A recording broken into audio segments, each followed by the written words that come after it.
Mais uma vez, amigos dos estudos, estamos aqui a fim de que possamos estudar mais um tema da doutrina espírita. Então, vamos iniciar mais um estudo desenvolvendo reflexões a respeito dos temas da doutrina espírita.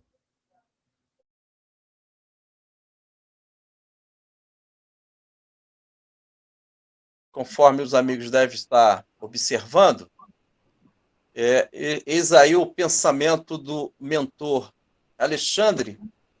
Ele é o orientador de André Luiz, um dos orientadores de André Luiz no livro Missionários da Luz. E as palavras do Alexandre esclarecem um pouco a respeito da obsessão, que diz o seguinte: o obsidiado, além de enfermo, quase sempre é também uma criatura repleta de torturantes problemas espirituais. Se lhe falta vontade firme para a autoeducação, para a disciplina de si mesmo, é quase certo que prolongará sua condição dolorosa além da morte. Olha a educação aí, né, Carmelo?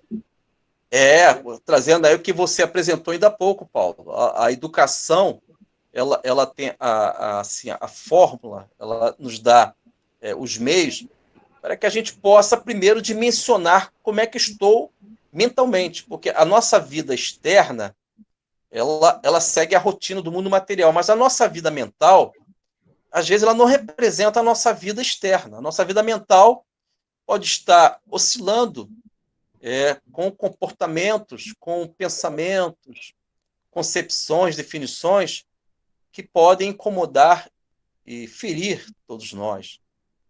Então, o cuidado da nossa vida mental se inicia primeiro com a oração. A oração é um estudo de si mesmo, segundo a questão 660, item A do Livro dos Espíritos. A oração também é um estudo de si mesmo. Outra coisa importante, segundo Emmanuel, no livro Consolador, a disciplina antecede a espontaneidade. Devo disciplinar a minha vida, o meu dia a dia, criando hábitos de iniciações espirituais. Procurar silenciar no momento em que existem embates perigosos que podem ali gerar conflitos desnecessários no ambiente do lar. Procurar também fazer leituras de irmãos mais velhos que conseguiram resolver questões que ainda nós não conseguimos. Eis aí a necessidade de nos colocarmos como aprendizes da vida. Por exemplo, nós temos um espírito extraordinário, Estevão. Segundo o livro Paulo Estevão, Psicografia de Chico Xavier, ditado por Emmanuel, Estevão, quando desafiado pelo Saulo de Tarso, depois se tornou grande Paulo, mas o Saulo, ainda como fariseu, doutor da lei, ele desafia Estevão a fim de que Estevão pudesse renunciar o Senhor Jesus. E Estevão estava próximo do seu martírio final, da sua morte, mas Estevão não renuncia ao mestre e, pelo contrário, com a sua própria vida, ele testemunha as verdades e a fidelidade ao Cristo. E aí Saulo pergunta o seguinte: você nega o seu Cristo, renuncia o carpinteiro, que eu irei te aliviar de tudo, e você não vai morrer lapidado, ou seja, apedrejado. Você sabe que Estevão falou para o Saulo? Vejam bem, amigos. Estevão está próximo da sua morte, do seu martírio. Estevão diz o seguinte para o Saulo de Tarso: nada no mundo me fará renunciar à tutela do Senhor Jesus. Eu vou repetir, porque esses mártires, esses irmãos mais velhos, iluminados, eles podem nutrir, alimentar, visitar o nosso mundo íntimo, a fim de que possamos retomar nossa esperança e a nossa vontade de viver. Estevão diz para o Saulo e para todos os Saulos do mundo que acreditam que Cristo não é vida, que Cristo não representa a fonte, a água viva. Aí Estevão fala para o Saulo: nada no mundo me fará renunciar à tutela do Senhor Jesus. Então, irmãos, vamos nos dedicar ao autoconhecimento. Cuidado com a obsessão simples. Ela se inicia de forma aparentemente banal, que podem se apresentar através de uma ideia, estas ideias do mundo, senso comum, que qualquer ideia que não tem responsabilidade no agir, se esta ideia ela pode prejudicar vidas, nós não devemos propagar esta ideia em nosso mundo mental e nem agasalhar esse tipo de definição. Devemos evitar qualquer forma de fixações mentais, tornar algo exclusivo. Eu só serei feliz se eu ficar do lado dessa pessoa a vida toda. O impulso é belo, mas essa pessoa que nós amamos, talvez não tenha condições de oferecer tudo aquilo que nós precisamos. Primeiro que falta a ela e falta a nós, a todos nós, evolução de espírito, espiritualidade. Então, não vamos sobrecarregar alguém como sendo a única razão da vida. Porque se aquela pessoa cair, nós iremos cair juntos. Outra coisa importante, direcionar o nosso coração, a nossa vida, o nosso espírito para a pátria espiritual. Isso é de uma importância tamanha, meus amigos, porque isso evita estarmos vulneráveis. Se eu me fixar muito com as coisas do mundo, ninguém é contra a pessoa ter prosperidade material, desde que seja a posse do necessário. Ninguém é contra a pessoa viver bem, com um apartamento confortável. Ninguém é contra isso. Só que, quando eu vou além do suficiente do excesso, quando eu vivo os excessos em todos os níveis, eu estou me perdendo e vivendo obsessões.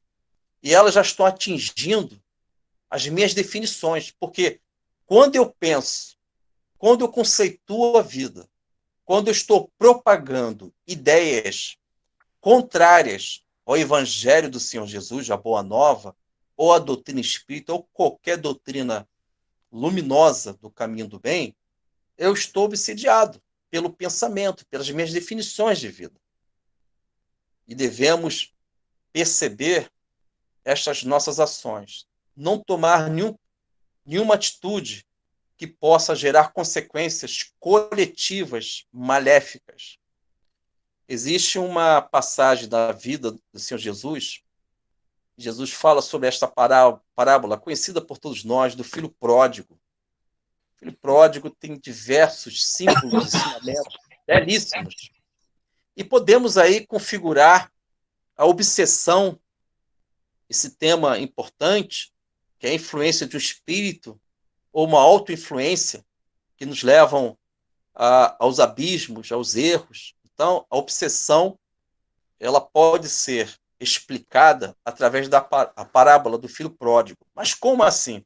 Sabemos todos nós, acho que está em Lucas, né, Evangelho de Lucas, que um pai ele tinha 2 filhos e o mais jovem pede ao pai para receber a parte dele da herança. E sabemos que este jovem, ao receber a herança do pai, ele resolve ter as posses, dinheiro, e ir para o mundo. Primeiro ato simbólico. Quando estamos obsidiados, nós queremos receber aquilo que nós não produzimos. Percebam, quando ele pede ao pai a parte da herança, ele tem esse direito numa linha sucessória, mas é necessário que o pai morra para que ele possa receber. Ele antecipou isso. Então já é algo em que fere um pouco a razoabilidade. Bom, o jovem recebe a herança dele daquilo que ele não produziu. Não há mérito. Ele está recebendo algo que não gerou merecimento. Ele vai para o mundo. E sabemos todos nós que ele é pródigo, ou seja, ele dissipou tudo, se perdeu com os prazeres, com as coisas do mundo, e ele, em um dado momento, e é bem simbólico, ele, ao perder tudo, ele resolve ter uma ocupação, pede um trabalho em que ele vai cuidar de porcos, alimentar os porcos. Outro simbolismo. Quando nós negamos a nossa herança espiritual, quando nós negamos a nossa origem celestial, nós nos identificamos com os porcos. Os porcos significam as coisas que não representam a espiritualidade. E ele sente fome. Mas nesse momento, esse espírito, esse personagem que Jesus já apresenta a gente, cai em si. Está lá no Evangelho. Ele cai em si. Ao cair em si, que isso é de uma importância, porque você se reconhece como necessitado. Eu preciso mudar. Eu não posso dar continuidade a esse tipo de vida que eu escolhi. Ao cair em si, ele pensa no Pai. E o Pai representa toda a sabedoria divina. E ele, ao retornar para o Pai, segundo as Escrituras, ao ver o filho longe, foi movido por uma compaixão, outra beleza do Evangelho. Os nossos protetores espirituais, os espíritos que nos amam, eles são movidos por compaixão, por um profundo amor pelo protegido. Só que o protegido tem livre-arbítrio. Ele precisou, o filho pródigo, cair em si, cuidar de porcos, sentir fome e lembrar que os empregados do pai têm o que comer. Então, há uma necessidade de cada um de nós, quando estamos em obsessões, auto-obsessões, ou quando estamos enfermos, no vazio existencial, temos necessidade de vida em Cristo. E naquele momento, quando ele cai em si, ele não quer somente existir. Ele não quer se tornar um porco, uma existência puramente orgânica. Ele escolhe a vida em abundância que Jesus nos oferece. E ao sair daquela condição, ele vai até o pai dele, e o pai dele, movido por uma compaixão, cuida daquele filho. Então, eu só estou apresentando um trecho do filho pródigo, dessa parábola, para que possamos entender que existe a dimensão em nós do filho pródigo e existe a dimensão em nós do sábio. O sábio é aquele que nós estamos tentando alcançar.